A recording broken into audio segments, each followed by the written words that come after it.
Berita Israel. Selamat menyimak. Israel dan Palestina secara bertahap bergerak ke situasi yang mengkhawatirkan, di mana suara pistol terus terdengar dan larasnya mengeluarkan nyala api. Dari masa menggunakan infanteri tradisional hingga kini menggunakan drone dan helikopter tempur, pertikaian tak pernah berakhir.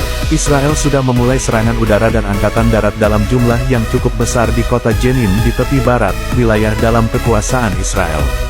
Operasi militer ini merupakan yang terbesar di wilayah Palestina selama kedua negara bertikai. Jenin dan Nablus menghadapi pembalasan Israel. Dalam insiden terbaru, militer Israel membongkar internet di Jenin dan tepi barat. Hal ini merupakan bagian dari operasi rumah dan kebun.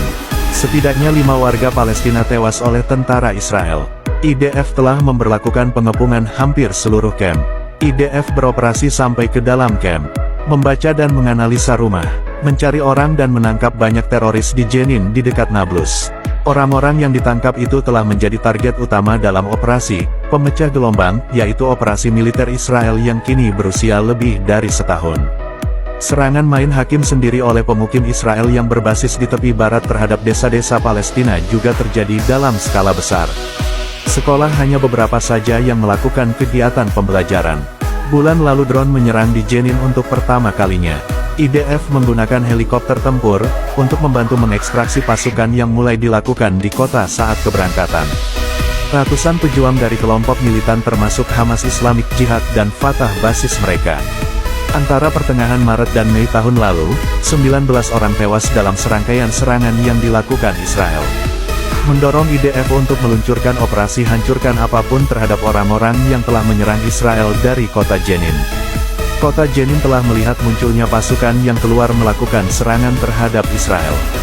Kelompok ini didukung oleh PIJ yaitu Jihad Islam Palestina. Israel menganggap PIJ sebagai wakil Iran yang ingin menghancurkan negara Israel. Sedangkan Hamas adalah yang terbesar dari kelompok-kelompok teroris. Jihad Islam Palestina dikatakan sebagai yang paling kejam. Dulu asal mula bernama Revolusi Iran dan Persaudaraan Muslim pada tahun 1980-an. Bulan Mei tahun lalu, nama kelompok perlawanan bersenjata yang disebut pasukan Nablus juga diumumkan. Kedua kelompok ini sering melancarkan serangan besar-besaran dari kota Jenin dan Nablus. Operasi pemecah air menurut IDF bertujuan untuk menghancurkan peningkatan perlawanan bersenjata Palestina di Jenin dan Nablus yang muncul setelah ledakan perlawanan Palestina pada bulan Mei tahun 2021. Itu dimulai di Yerusalem Timur. Puncak operasi di perairan Israel dengan kelompok bersenjata di Gaza selama 11 hari, yang menyebabkan kehancuran dan perlindungan yang meluas. Pada tahun yang lalu, lebih dari 170 orang Palestina termasuk 30 anak-anak tewas di seberang tepi barat dan Yerusalem Timur.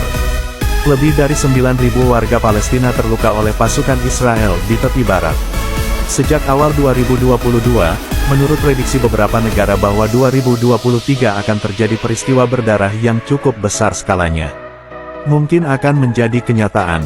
Dengan cara ini kekerasan dan pembunuhan tidak akan pernah berhenti.